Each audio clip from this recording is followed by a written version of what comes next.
Hello everyone, कैसे हो? I hope सब ठीक होंगे। सब ठीक ठाक है सब कुछ। जो मेडिसिन ले रहे हैं वो ठीक हो रहे हैं, है ना। तो बात करते हैं हम आईबीएस के बारे में, क्योंकि मेरा तो मेन मोटिव यही होता है कि मैं सबको गाइड करूं और फ्री ऑफ कॉस्ट गाइड करूं। मेन मोटिव मेरा यही होता है और कुछ नहीं होता। तो आईबीएस के बारे में बात करते हैं कि आईबीएस के सिम्टम्स के बारे में हम बहुत सारी बातें कर चुके हैं, बहुत कुछ बता दिया आप लोगों को। मतलब आईबीएस कैसे होता है? अब कोई कहता है स्ट्रेस से होता है, कोई कहता है बिना स्ट्रेस के भी होता है। तो ये ज़रूरी नहीं है कि आईबीएस हमें स्ट्रेस से ही हो, ठीक है। ये कोई, मेरे को कोई स्ट्रेस नहीं था, कोई भी मतलब कोई स्ट्रेस नहीं था। मैं बस फुल एंजॉय करती थी अपने लाइफ, अपने किसी से कोई मतलब नहीं होता था। तो फिर एक दिन अचानक क्या हुआ, मैं जून का महीना था, बहुत गर्मी थी। तो 10 दिन पहले मैंने बोतल वगैरह लगवाई थी ग्लूकोज की। मेरे को इन्फेक्शन हो गया था, यूरिन इन्फेक्शन। तो 10 दिन मेडिसिन खाई और 2 बोतल्स लगवाई ग्लूकोज की, तो मैं ठीक हो गई बिल्कुल, ठीक है। कोई दिक्कत नहीं थी मेरे को, एसिडिटी वगैरह। फिर मैंने जैसे फास्ट फूड खाना शुरू किया, सुबह शाम खाना खा लिया। और दोपहर में फास्ट फूड में क्या खाया? मैगी, मैदा, जो सबसे ख़तरनाक होता है आईबीएस के लिए। मैदा सबसे ख़तरनाक होता है, तो मैंने वही खाया। और मैं डेली रूटीन बना लिया दोपहर में कि मैगी ही खानी है। मैगी खाने के साथ साथ उसमें इतनी रेड चिल्ली डाल ली, इतनी डाल लेती थी, एक बार तो इतनी डाली, साथ में पानी पिए जा रही हूँ, साथ में वो खाई जा रही हूँ, साथ में चीनी भी खाई जा रही हूँ। तो वो लाइफ स्टाइल डिसऑर्डर था एक, ठीक है। मैंने वो मतलब अपना खान पान जानबूझ के बिगाड़ लिया खा। ऊपर से दोपहर में ये सब मैगी खाने के बाद मैंने आलू भुजिया और उसमें नमक, प्याज और टमाटो वगैरह, नींबू सब कुछ डाल के वो खा लेती थी। तो फिर मतलब ये क्या हुआ, मेरे को बहुत दिक्कत होने लगी। फिर धीरे धीरे मेरा पेट दर्द हुआ, लेकिन मेरे को पेट में दर्द कहाँ होता है? पेट के नाभि के ऊपर नहीं होता, पेट के लोअर पार्ट में, नाभि के नीचे मेरे जो होता है मेरा दर्द, वहाँ शुरू होता है, वहीं से शुरू होता है। और फिर मेरा कॉन्स्टिपेशन बन गया और लग्जेटिव लेने लगी। पेट में इतनी जलन, सांस फूलना, नींद ना आना, घबराहट, ये सारे सिस्टम होने लग गए। सब कुछ यही दिक्कतें होने लग गई। मेरे को नहीं पता था आईबीएस है। मैंने नॉर्मली अपने पास में गैस्ट्रो है उनको दिखाया। उन्होंने बोला कि आपके इंटेस्टाइन में सूजन है। तो उन्होंने मेरे को एक पता नहीं कौन सा सोफिनेक इंजेक्शन आता है, सोफिनेक इंजेक्शन 2 लगा दिए। तो उससे मतलब दर्द तो चला गया, बट वो ब्लोटिंग वगैरह, भूख ना लगना, कॉन्स्टिपेशन, बाकी सब वही दिक्कतें, मेरे वही दिक्कतें आ रही थी। फिर उसने मेरे को इतनी मेडिसिन दी, इतनी मेडिसिन दी, मेरे को कुछ नहीं हुआ। उसके बाद मैंने पहले जो आईबीएस की मेडिसिन खाई थी वही मेडिसिन मैं खाने लग गई, ठीक है। उससे और बुरी हालत होने लगी। और क्योंकि जो उसने डॉक्टर ने दी थी और मेडिसिन, पता नहीं कैसी मेडिसिन दे दी, मेरे को बिल्कुल भी शूट नहीं हुई। उससे इतना कॉन्स्टिपेशन हो गया, जिससे बहुत सारी दिक्कतें आई। उस कॉन्स्टिपेशन के कारण मेरे को बहुत सी दिक्कतें आई, ठीक है।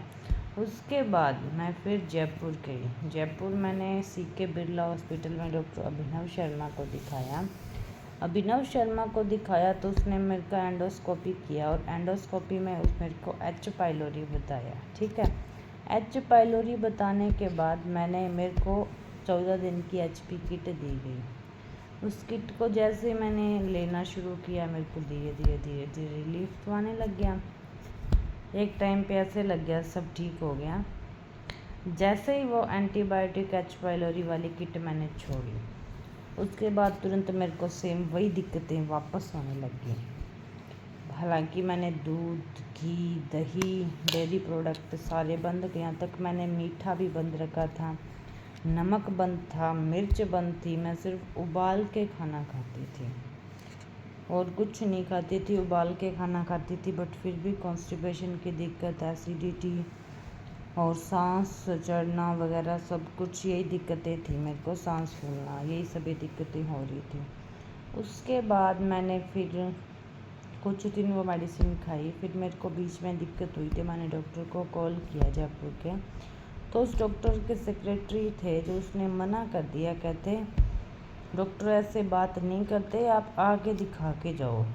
अब हमसे जयपुर इतनी दूर है तो हम तो मतलब बिना मतलब के ऐसे मेडिसिन अगर महीने की दी है वो ख़त्म होगी तो ही जाएंगे, लोकल थोड़ी हैं जो चले जाएंगे। मैंने कहा हम तो आ तो नहीं सकते, आप वैसे ही कॉल पे बात करवा दो। तो कहते हम तो ऐसे बात नहीं करते सर। फिर मैंने उस डॉक्टर को छोड़ दिया, मतलब जो अपने पेशेंट से बात ही नहीं करता, जिसको जो दिक्कत है वही क्लियर नहीं कर रहा, तो कौन सा डॉक्टर है ये, किस चीज़ का डॉक्टर है। मैंने उस डॉक्टर को छोड़ दिया। फिर मैं बठिंडा के हॉस्पिटल में गई, तो वहाँ उसने मेरे को बहुत सारे टेस्ट करवाए, बहुत सारे टेस्ट करवा लिए। एंडोस्कोपी तो हुई थी, कोलोनोस्कोपी करवा ली, बायोप्सी ले ली, सब कुछ कर लिया मैंने, सब कुछ। उसने कहा आपकी आंत में छाले हैं, ठीक है। तो फिर मैंने मतलब यही है अल्सर, फिर मैंने सोचा मेरे को तो अल्सर हो गया। फिर ये एक होप ये थी कि अल्सर कहते हैं ठीक हो जाता है, आईबीएस ठीक नहीं होता। फिर एक तो खुशी थी कि चलो अल्सर बताइए वो ठीक तो हो जाएगी, आईबीएस तो कहते हैं ठीक नहीं होता। फिर मेरा वेट गिरता गया, गिरता गया, गिरता गया, यूडीएफ वगैरह की दिक्कत होती रही। तो फिर मैं डॉक्टर के पास गई, तो मैंने कहा मैं सब कुछ डॉक्टर ने कहा सब कुछ खाओ। मैं सब कुछ खा रही हूँ बट फिर भी मेरा वेट गेन नहीं हो रहा, तो डॉक्टर ने मेरे को डाइटिशियन से मिला दिया और डाइट दिलवाई। अरे डाइट क्या करेगी जब खाना डाइजेस्ट ही नहीं हो रहा, तो डाइट क्या करेगी। खाना डाइजेस्ट होगा तो नॉर्मल खाना खाएंगे, उससे भी वेट ना तो कम होगा ना बढ़ेगा, बढ़ भी सकता है, ठीक है।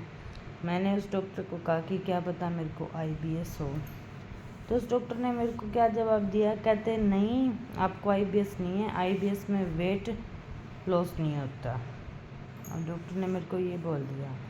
तो फिर मैंने जिनको आईबीएस था उनसे बात की, यही बात आईबीएस वाला बहुत परेशान होता है, आईबीएस है जिनको था, मैंने उनसे बात की, तो उन्होंने मुझे सभी ने यही कहा, किसी ने कहा मेरा 30 kg वेट कम हुआ था, किसी ने कहा मेरा 50 kg हुआ था, 15 हुआ था, किसी ने कुछ कहा, किसी ने कुछ कहा, सब, लेकिन एक बात कॉमन थी सब में, वेट लॉस वाली। कि आईबीएस में डॉक्टर कहते हैं वेट लॉस नहीं होता, बट वेट लॉस होता है, बहुत वेट लॉस होता है, और ब्लोटिंग वगैरह भी होती है, कॉन्स्टिपेशन, डायरिया और डिजीनेस हो गया और वॉमिटिंग हो गई, ये सब सारी दिक्कतें होती हैं। तो उसके बाद मैंने उस डॉक्टर ने मेरे को नहीं, वो टेस्ट पे टेस्ट लिखता गया, टेस्ट मेरे सारे नॉर्मल आते गए। उसने बहुत सारे टेस्ट लिखे हैं, सारे टेस्ट नॉर्मल आते गए, नॉर्मल आते, लेकिन उसने फिर भी मेरे को ये कंफर्म नहीं किया कि आपको आईबीएस है। वो बदल के मेडिसिन, कभी 10 दिन की 1800 की मेडिसिन, कभी कुछ देता रहा मेरे को, मैं लेती रही। फिर मैंने धीरे धीरे वीडियो एंड ऑफ आईबीएस की वीडियो है जो, वो मैंने देखनी शुरू की विशाल भैया की। तब जब देखती थी तब तो ऐसे लगता था कि हाँ आईबीएस है, इनका ठीक हो गया तेरा भी ठीक हो जाएगा। फिर सोच रही थी संजय जैन के पास चली जाऊँ, हम संजय जैन के पास जा रहे थे, टिकट वगैरह बुक करवा ली थी, लेकिन उसके बुक करवा ही रहे थे, लेकिन किसी ने, या हमारे परिवार में किसी ने कहा, फैमिली में एक आयुर्वेदिक डॉक्टर है कोई, उनको दिखाओ। मैं उसके पास गई, ठीक है, तो उसने मेरे को मेडिसिन दे दी। कुछ दिन उससे लगा ठीक है, पेट में आराम था, पेट दर्द होना बंद हो गया था, एसिडिटी नहीं हो रही थी, बट डिजीनेस मतलब नींद ना आना, ये सब सारी दिक्कतें इससे मेरी वही थी। फिर मैंने सब कुछ ट्राई कर लिया, फिर मैंने उसकी मेडिसिन छोड़ दी, और फिर मैंने डॉक्टर उज्जवल से ऑनलाइन कंसल्ट किया, बड़ी मुश्किल से किया था, कंसल्ट किया, मेडिसिन पहले कंसल्ट कर लिया, उसने मेडिसिन लिख के भेज दी। उन मेडिसिन को गूगल पे सर्च करती रही, सर्च किया मैंने, पता नहीं कितनी मेडिसिन, सारी मेडिसिन जो लिखी थी सभी को मैंने सर्च किया। उसके बाद वो मेडिसिन सर्च करने के बाद फिर मैंने 3 दिन तक मेडिसिन को सर्च किया, उसके बाद मैंने मेडिसिन मंगवाई। मेडिसिन मंगवाने के लिए 3 दिन मेरे पास पड़ी रही, मैंने वो ली नहीं मेडिसिन, क्योंकि मेरे को एक डर था, मेडिसिन के डर लगने लग गया था मेरे को। फिर वो मैंने मेडिसिन नहीं ली, कुछ दिनों तक मेरे पास पड़ी रही। फिर मैंने वो मेडिसिन लेनी शुरू की, लेकिन जैसे जैसे लेनी शुरू की मेरे को बहुत रिलीफ आने लग गया। उसके बाद मेरे को मेडिसिन लेते लेते अच्छा लगने लग गया, तो मैं मेडिसिन खाती रही और धीरे धीरे मेरा वेट गेन होने लग गया और धीरे धीरे सारी चीज़ें कम होने लगी। तो टेंशन मत लीजिए, सबसे बड़ी बात यही है। और आपको 3 चीज़ें ज़रूरी है। मेडिसिन अकेली काम नहीं करेगी, मेडिसिन के साथ अगर आप मेडिटेशन कर सकते हो तो करो। अगर जितना बिज़ी रहोगे, जितना कम सोचोगे, उतना ही सही रहेगा। क्योंकि मेरे को तो अब इतना टाइम नहीं मिल पाता कि मैं कुछ सोचूं। मेरा बस आगे से आगे काम चलता ही जाता है, कभी कुछ, बहुत बिज़ी रहती हूँ मैं। बड़ी मुश्किल से मैं 15-20 मिनट वीडियो के लिए निकाल पाती हूँ, क्योंकि मेरे पास इतना टाइम नहीं होता। यही बहुत सारी दिक्कतें होती है, टाइम नहीं मिल पाता, बहुत वह काम होता है। फिर मैंने ये सोचा कि अगर फ्री ऑफ कॉस्ट किसी की हेल्प हो सकती है तो मैं उसकी करनी चाहिए, ठीक है। और एच पाइलोरी जो डॉक्टर एच पाइलोरी बता रहे हैं, तो वो सीधा साइकाट्रिस्ट के पास जाओ। एच पाइलोरी वाले पेट में बर्निंग हो रही है, वो भी साइकाट्रिस्ट के पास जाओ, ठीक है। और तो आपको एंट्रल गैस्ट्राइटिस की दिक्कत हो रही है, गैस्ट्राइटिस बता दिया डॉक्टर ने या कुछ और ऐसा बता दिया, लेकिन आपकी रिपोर्ट्स नॉर्मल आ रही है और डॉक्टर कुछ गैस्ट्राइटिस वगैरह ऐसी चीज़ें बता रहा है, तो आपको दोबारा उस गैस्ट्रो के पास नहीं जाना है, आपको सीधा साइकाट्रिस्ट के पास जाना है। साइकाट्रिस्ट को अपने रिपोर्ट्स दिखाने की आपको ज़रूरत नहीं है। आप क्या करोगे, आप सीधा अपने रिपोर्ट्स बताओगे कि कौन सी रिपोर्ट में क्या क्या निकला था, ठीक है। और आप तब बताओगे, तब आप सबसे ज़्यादा आपको साइकाट्रिस्ट को क्या बताना है, अपने सिम्टम्स के बारे में। सिम्टम्स बताना बहुत ज़रूरी होता है। सिम्टम्स में ये जितने सिम्टम्स अच्छे से बताओगे, डॉक्टर उतनी अच्छी मेडिसिन देगा। जितने आप अपने बताओगे ना कि आपकी सिचुएशन कैसी है। मेरी बताऊं तो मैं तो डॉक्टर के सामने, डॉक्टर ने मेरे से आधा घंटा बात की थी। आधा घंटा में से मैं 15 से 20 मिनट मैंने सिर्फ रोई थी, ठीक है, रोई थी सिर्फ मैंने, क्योंकि इतना कमज़ोर हो जाता है बंदा, इतना कमज़ोर हो जाता है कि हमारे पास रोने के सिवाय और कोई काम नहीं होता। मैं 15 से 20 मिनट तक रोई थी डॉक्टर के पास। फिर 10 मिनट में डॉक्टर ने कहा आप रिलैक्स, आराम से बताइए क्या क्या दिक्कत है। फिर डॉक्टर ने मेरी बात ध्यान से सुनी और फिर डॉक्टर ने मेरे को बताया कि आपको एच पाइलोरी और गैस्ट्राइटिस की दिक्कत है।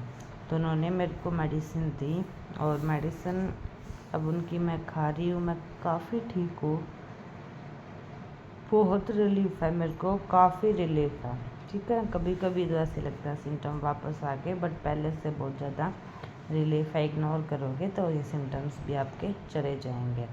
बाकी मैं 9 बजे लाइव आऊँगी, बिल्कुल सही 9 बजे डेली लाइव आती हूँ। जिसके भी जो भी कमेंट्स वगैरह है, डाउट है, तो आप मेरे से पूछ लेना, क्योंकि मैं तभी लाइव आऊँगी, इसीलिए मैं लाइव आती हूँ। मेरा लाइव आने का मेन मोटिव यही होता है, क्योंकि मैं वीडियो के अंदर सारी बातें नहीं बता सकती। आपके जो भी डाउट है, आपको जो कुछ भी पूछना है, आप बिल्कुल सही 9 बजे ऐड हो जाना।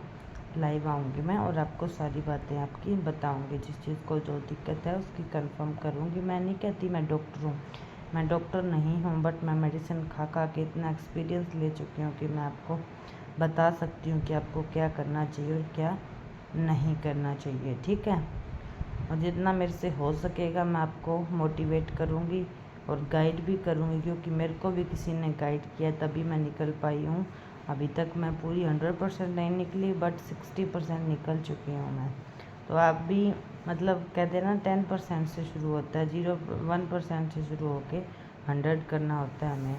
तो हम अपने कॉन्फिडेंस लेवल से ही 100 करेंगे। और जो जो ठीक हो रही है वो वीडियो बनाइए, क्योंकि अवेयरनेस फैलाओ, इतनी अवेयरनेस फैलाओ कि कोई भी आईबीएस में कोई भी तंग ना हो और कोई भी गेस्टों के पास अपने पैसे ना लौटाए, इतनी अवेयरनेस फैला दो। और आपको करना क्या है, सिर्फ एक वीडियो ही बनानी है। अपने रूम में बैठो, ऐसे ऑन करो और आराम से एक वीडियो बनाओ और अपने जर्नी शेयर करनी है और कुछ नहीं। जैसे मैं अपनी खुद की जर्नी शेयर कर रही हूँ। और रही बात मतलब आईबीएस क्यों होता है, आईबीएस क्यों होता है, इसका मतलब ये है कि मतलब ये नहीं है कि मतलब भी आपको सिर्फ फास्ट फूड से होता है। किसी को स्ट्रेस पहले स्ट्रेस आता है, फिर उसका पेट खराब होता है। और किसी को पहले पेट खराब आता है, फिर स्ट्रेस आता है। किसी को वज़न उठाने से होता है, किसी को कैसे ही होता है। मतलब हर चीज़ का इसका कोई पर्सनल रीज़न नहीं है, बता सकते हम कंफर्म नहीं कर सकते। इसके बहुत सारे रीज़न है। आप जिसको भी जो भी क्वेश्चन करने हैं बिल्कुल सही 9 बजे लाइव आऊँगी, तब आप लोग पूछ सकते हैं।